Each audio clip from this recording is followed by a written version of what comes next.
Reka twongere tubasuhuze mwese bakunzi ba business isobanutse aho muherereye hose ku isi, haba muri Afrika, Oceania, Asia, Burayi, Amerika. Buri wese wumva ururimi rwacu rw'ikinyarwanda turamusuhuje agubwe neza. Kuri mikoro ni titekamanzi. Niwo mwanya twahariye business isobanutse twibanda kuri P network niyo tukiriho. Uyu munsi rero by'umwihariko tugiye kubwira abantu batararegisteringaho P network na rimwe. Tugiye kubanza kuyibasobanurira. Turagaruka kandi ku gaciro ka P network. Hari igitangaza nabonye nshaka kubabwira. Umuntu usanzwe mininga Pi, ube bugufi nawe ibintu ubyumve cyangwa se ubirebe. Hanyuma turasoza tubwira abantu uko baregisteringa Pi. Mbere na mbere turabanza kwifashisha ubusobanuro bwa P network tugendeye ku byo tubona. P network mbere na mbere P icyo tuzi ni P, wenda network itariho. Iyi tuyikomora ni mu mibare, uko byagenda kose ni mu mibare murabizi. Ahenshi ikoreshwa cyane cyane nko mu ndege, irakoreshwa buriya mu buzima bukomeye cyane bwo mu ngendo zo mu kirere, mu gushaka network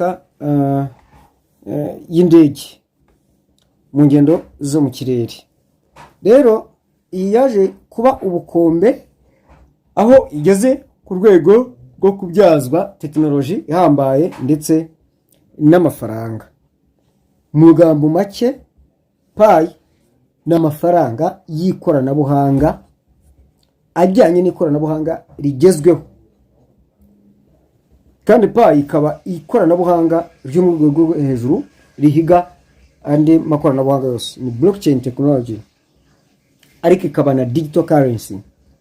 Pi network ni umushinga wakozwe n'umugabo bita Dr.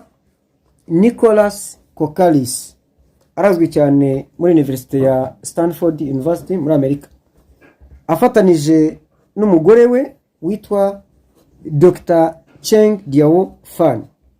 Ndabivugira kugira ngo benshi tutari bucukumbure byinshi baze kujya nyirizina muri system ya Google bamushakemo babone byinshi, kandi mwandike n'iryo jambo Pi network muri Google murabona ibisobanuro byinshi kuri Pi network.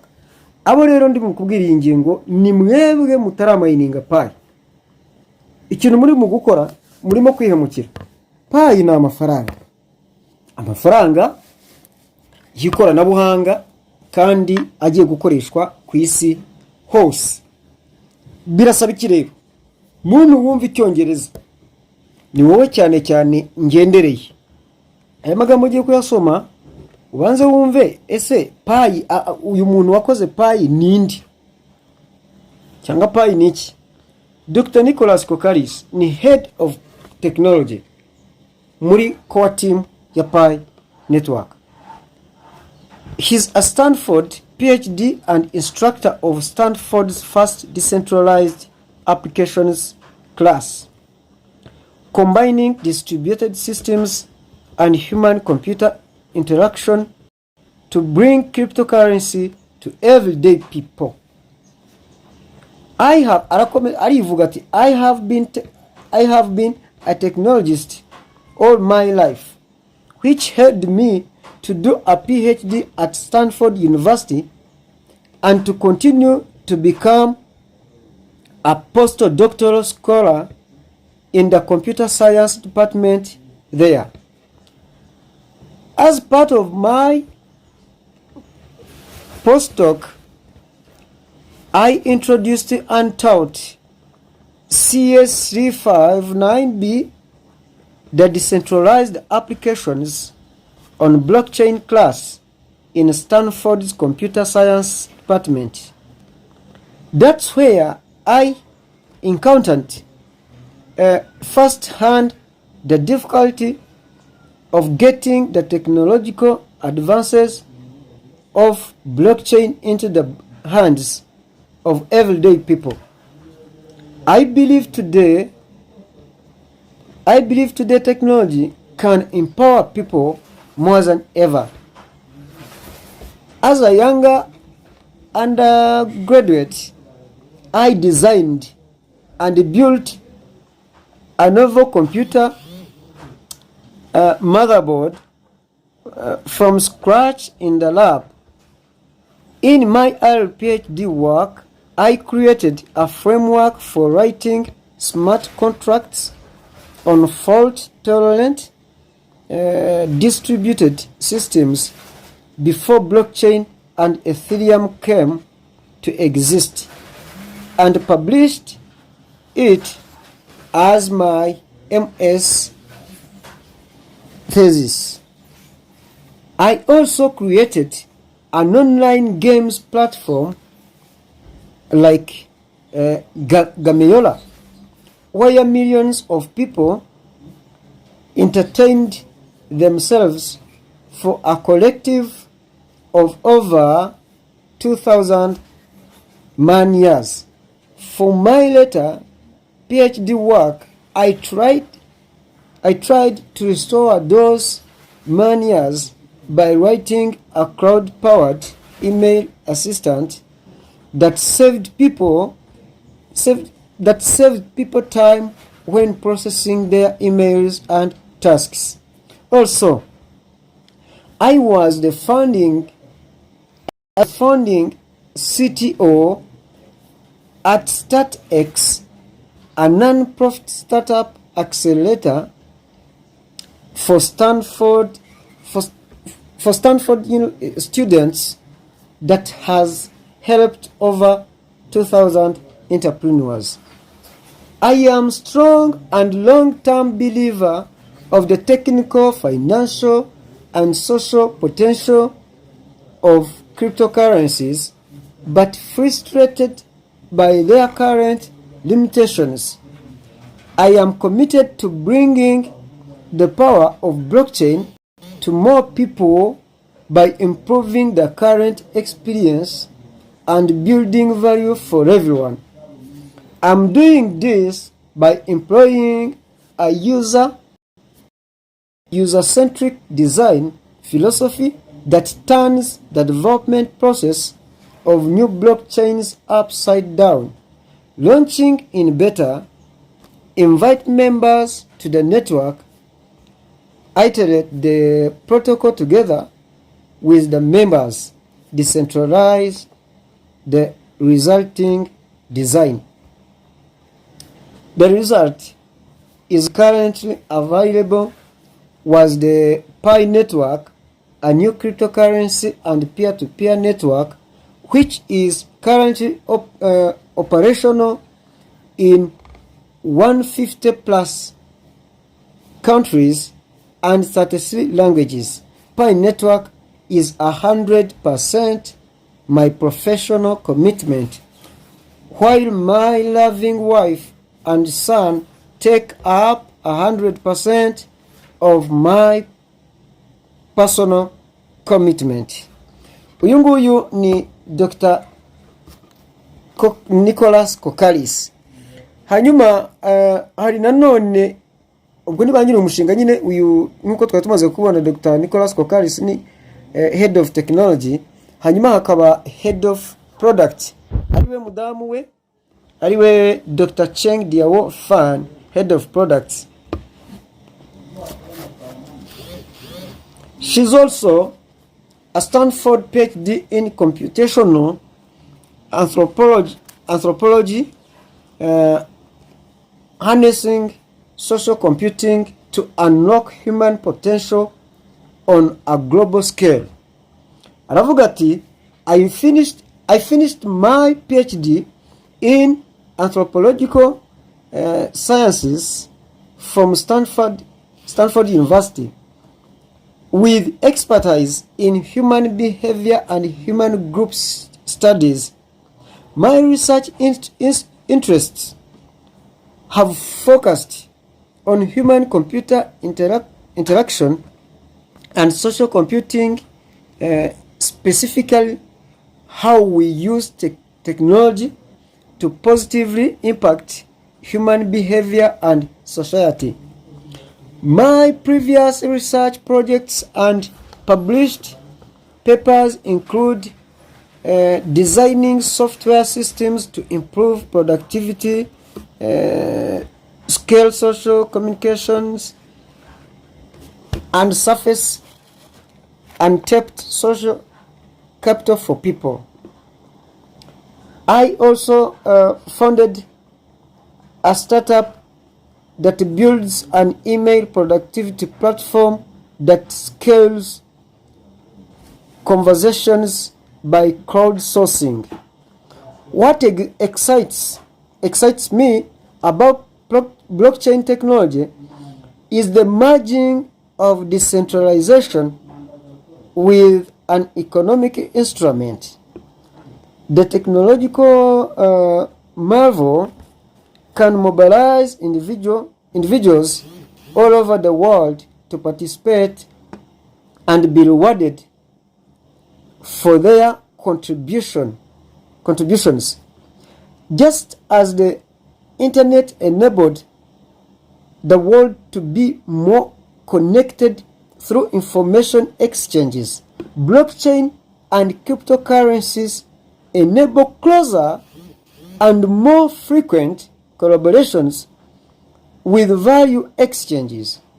I believe their potential is far beyond the realm of finance and will create values that have otherwise not been created or captured on individual, societal, and global levels. My hope for Pi is the establishment of an inclusive economy for global citizens to unleash and capture their own value and in turn create value for society and the world. I speak English and Chinese. I am a scientist and engineer, a wife, and the mother of a 3-year-old. Asoje avuga yuko avuga Icyongereza, Igishinwa, akaba umu scientist, akaba umu engineer, kandi akaba ari umudamu ndetse akaba nyina w'umwana w'imyaka 3. Abangaba nibo ba nyiri Pi network, nibo remezo rya Pi network. Hanyuma rero ndagira ngo tujye kuri Pi network nyirizina ku gisobanuro cyayo. Ahangaha twarebaga ishingiro ni bandi bayishinze, turababonye. Tumaze kubabona nta kindi dukora, ushobora kugenda ukajya kuri Twitter ukareba aho byinshi kuri Pi. Ubishatse ujya kuri Twitter ukabonaho byinshi, ariko noneho mu magambo make tutiriwe tujya muri byinshi, nuko nyirizina Pi network ni umushinga w'ikoranabuhanga ndetse ikaba n'amafaranga. Ni system y'ikoranabuhanga ishobora guhostinga cyangwa se guha imbaraga izindi systeme za blockchain zose, blockchain technology zose. Ariko ikirenze icyo na amafaranga cyangwa se ifite tokens z'amafaranga zikoreshwa nk'amafaranga. Kugira ngo rero uzibone nta yindi nzira, reka tugende wenda tunyarukireho gatoya tujye hano kuri Google. Nagira ngo dukoreshe amagambo make kuri Google. Wowe uraza gutya kwiyandikiramo what is Pi network, what is Pi network gusa, then ugasakinga nkuko mubireba, bagatangira bakagusobanurira. Natwe tumaze kubona, tumanje kumva kubona ibigwi byaba nyiri Pi. What will Pi network be used? Pi network izakoreshwa iki?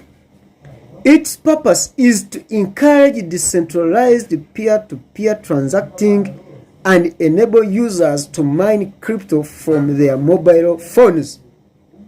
This provided a much more accessible alternative to Bitcoin mining, generating a significant interest, which over 47 million.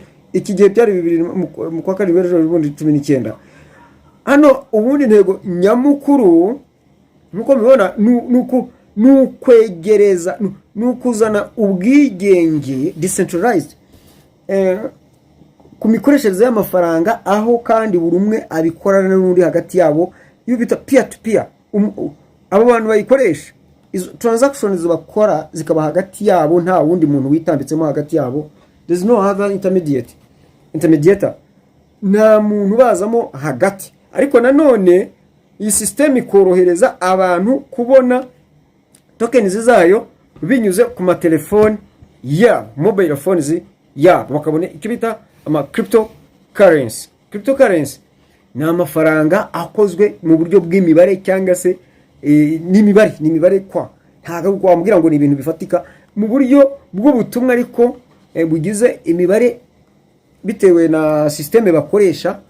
Nimwe bikorera icyo bita muri cyo bita blockchain technology. Iyo blockchain technology bigizwe n'ama nodes menshi cyane.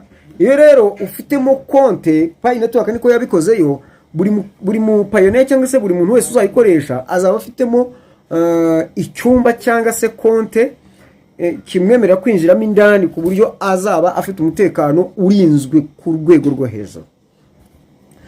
Afitemo nodes zize, afitemo block ye kagira nodes zize. Izo blocks zigizwe n'ama nodes. Hano rero mwaka wa 2023 byagaragaraga yuko Pi imaze kurusha agaciro n'imbaraga Bitcoin. Ko Bitcoin yabarirwaga mu ma nodes ibihumbi 9, mu gihe icyo gihe Pi yo yari igeze mu ma nodes ibihumbi 12. Kandi na n'ubu ngubu bivugwa yuko ishobora kubigeza mu ma nodes ibihumbi 78. Ibihumbi 78 by'ama nodes. Akangaka ngira ngo murakumvise. Akandi kantu twarebaho na akangaka bavuga what is the benefit of Pi network. Inyungu ziri muri Pi network ni izi. Pi's blockchain sources secures economic transactions via a mobile meritocracy system and a full web 3.0 experience where community developers can build decentralized applications for millions of users. Hano rero aba engineers bafite akazi gakomeye cyane ko gukora applications nyinshi cyane zishobora gukorera muri iyi system ya web 3.0. Urumva ko akazi bazaba batanze. Hanyuma kandi izafasha muri transactions zo mu bukungu ziri secured, ziri muri blockchain iri secured, cyangwa se iyi blockchain irazisecuringa, iziha umutekano, ni umurinzi, ni bodyguard yo mu rwego rwo hejuru, ni safeguard abariko nabyita.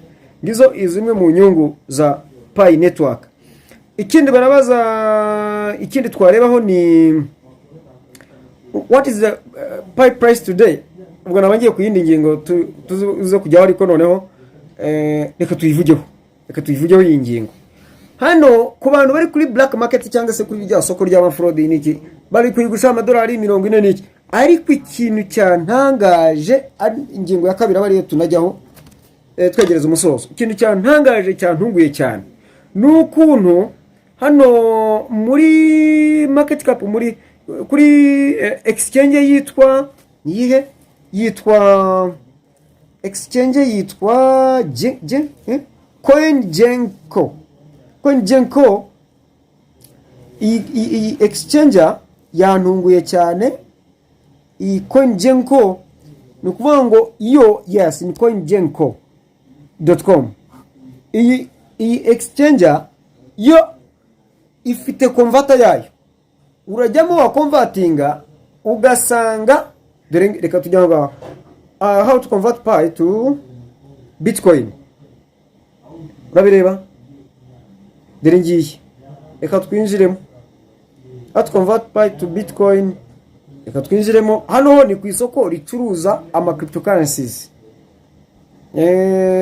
Hano ikintu cyantunguye nabonye, dusanzwe tuvuga yuko baduhaye rugari yuko abapioneers twishyiriraho cyangwa se tugenda cyangwa se kugaragaza icyifuzo cyacu agaciro payi ikwiriye kugira. Rero abapioneers ntago nzi aho byavuye, ariko twisanze turimo kubyamamaza twese, twayihaye cyangwa se twifuje ko bazayiha agaciro k'ibihumbi 314.59 by'idolari payi imwe, one payi ikavunja ayo madolari. Ariko iyi exchanger ya coingenco.com yo konvata yayo hano ibintu yanyeretse byanteye kwibaza byinshi, ngira ngo mbibasangize. Payi murayireba, payi murayireba. Okay, payi imwe irimo bitcoin zingahe? Reka nkwereke. Bitcoin imwe, bitcoin imwe, kanishyiramo bitcoin imwe hano.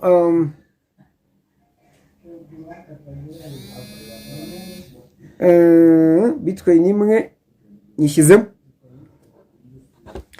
Ni ukuvuga ngo urafata bitcoin imwe, bitcoin imwe bakakubwira yuko ivunja. Ni ukuvuga ngo hano barimo kubiba, barabarira amadolari 40 nibura. Ibi ngibi hari abantu barimo kubibona, ibi bintu biratangaje cyane. Ibi koko ni black market. Iyi ni black market. Barabiba.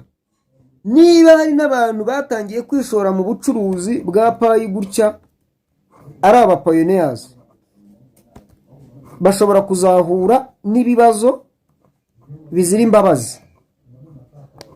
Kuko dukurikije agaciro payi iriho, umuntu utinyuka agafata bitcoin imwe akayigurana payi 1760, mu gitondo zari 1760, zirahindagura umunsi ku munsi.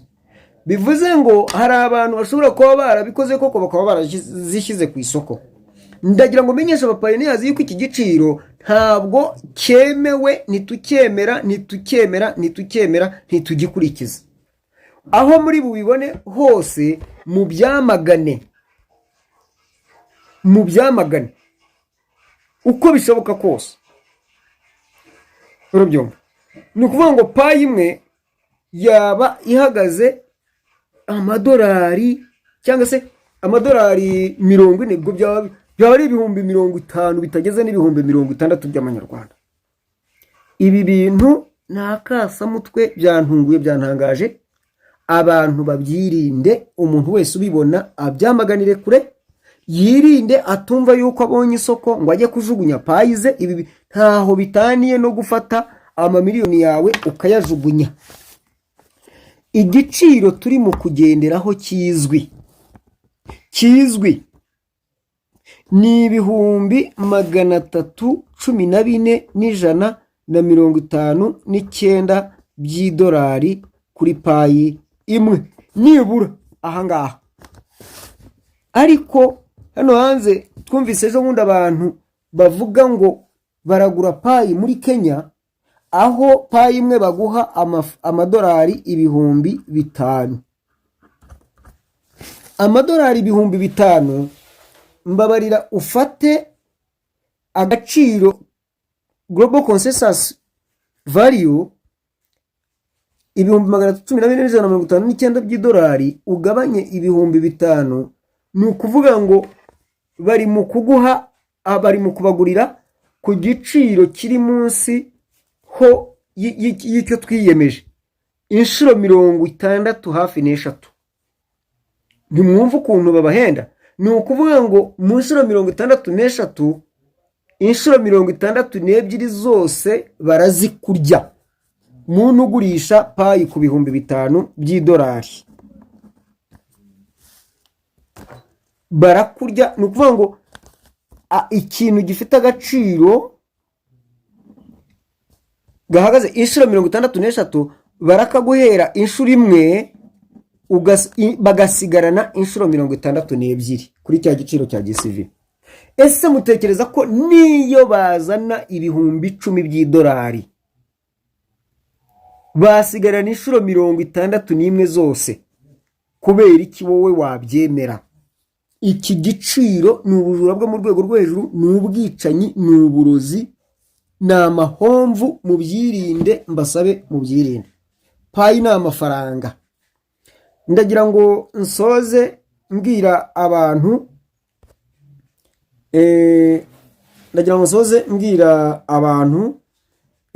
uko baregestaringa payi. Nta kindi ukora, uragenda uje kuri channel yitwa Business Isobanutse. Business Isobanutse nuyigeraho urareba kuri ibiganiro bifite nimero, urareba nimero ya 20. Nimero ya 20 urayireba, ufungure nimero ya 20. Aka video murakareba kabigishe uko uregisteringa payi yawe. Payi network registration ntucikwe. Kandi iyi video turagusaba yuko wayisangiza abandi kugira ngo nabo ntibacikane. Ariko nsoze mbasaba ngo nimwirinde abamamyi. Hano mu Rwanda ho ibihumbi 5 babigezaho, ariko ahandi birahari kandi barabikora. Harimo ingaruka nyinshi. Ingaruka za mbere ni ngombo ku giti cyawe. Ingaruka za kabiri ni ibyago bishobora kukugeraho igihe bazasanga warakoze ibinyuranye n'amabwiriza tugenderaho muri barter trade cyangwa se muri iki gihe cya unclosed minded, ukaba wabihanirwa. Kuko kugurisha umuntu uri hanze y'igihugu birakunda, igihugu urimo birakunda, ariko birabujijwe. Iryo hererekanya nyambukiranyamipaka rirabujijwe. Ubikora rero ni nyama yarwo. Icya kabiri kibujijwe kuzigurishamwe amafaranga cyangwa se kugirana amasezerano yuko uzazigurishamwe amafaranga. Ibi ngibi muzaba musinya amafaranga ku mupayiniya wamwoherereza bigakunda, ariko hazavuka intambara zikomeye cyane. Niyo mpamvu bibujijwe, aho umuntu azaza mugashwana amaze kubona agaciro ka payi, mugashwana mupfuye, payi mwasezeranye yuko azaguha amafaranga kandi nawe azayakura muri payi. None se ubwo azaba guha iki kandi nawe igihe cyo kuyabona cyageze? Ubushize twabonye yuko exchanges zihari ntabwo zizatanga payi, ahubwo zizatanga token yemera kuvunja ivunjwa mu mafaranga ayo ariyo yose, meme n'ama cryptocurrency. Bazaba bafite icyo bita USD Pi. USD Pi izavunja buri faranga ryose na buri cryptocurrency yose. Kandi iyi ngiyi ni ya Pi, ntago ari umuntu bazayiteretaho, si umushinga w'umuntu runaka, ni umushinga wa Pi network. Rero abantu ni mwihangane, dore batanze ukwa 12 kugere, noneho buri wese ahabwe tokens zimwemerera kujya kuvunja muri buri faranga iryo ari ryo ryose, yaba ari kuri telefone cyangwa se muri banki. Urumva, aho uzaba ushaka hose niho uzerekeza payi zawe, ariko atarizo utwaye nyirizina. Zo zizaguma muri system, dore ko bazaba banazitwungukira. Ahubwo twe dukoreshe USD Pi, uvunja mu idolari, uvunja mu manyarwanda, uvunja muri cryptocurrencies nka za Bitcoin, za Ethereum, za Dogecoin n'izindi nyinshi cyane. ibi ngibi tuzajya tubisubiramo kenshi kugira ngo mubyumve.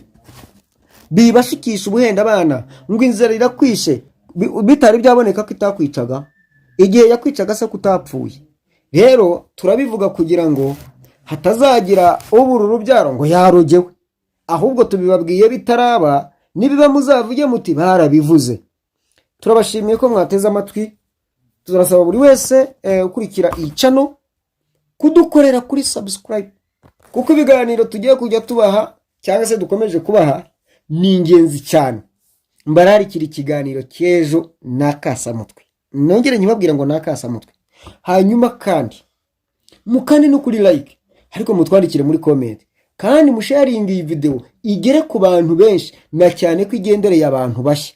Nyamuna nimero 20, ikiganiro na nimero 20 mu gihererekanye, ndetse n'iki ngiki musobanukirwa payi icyo ari cyo. Abenshi babyumva ngo payi ngo reka ibi bintu ni ibiki ko nabisobanukiwe. Ni ibyo ngibyo, ni ikoranabuhanga rizaba ribumbye cyangwa se rikorerwamo n'ayandi makoranabuhanga yose cyangwa menshi, ariko ni n'ifaranga igihe wakurikije amabwiriza ukayimayininga. Jya kuri kiganiro nimero 20 kikwereka ko ba registeringa. Uzumva binani batabishoboye anyandikire inbox, kuko kuri channel hano nimero ibiriho. Mujye mukanda kuri ayo magambo kuri titire y'ikiganiro, mukandemo murahita mubonamo nimero. Nyandikire inbox mbafashe kurushaho. Murakoze cyane, mugubwe neza kandi muhahe muronke, ariko muri registeringa payi hanyuma tugubwe neza.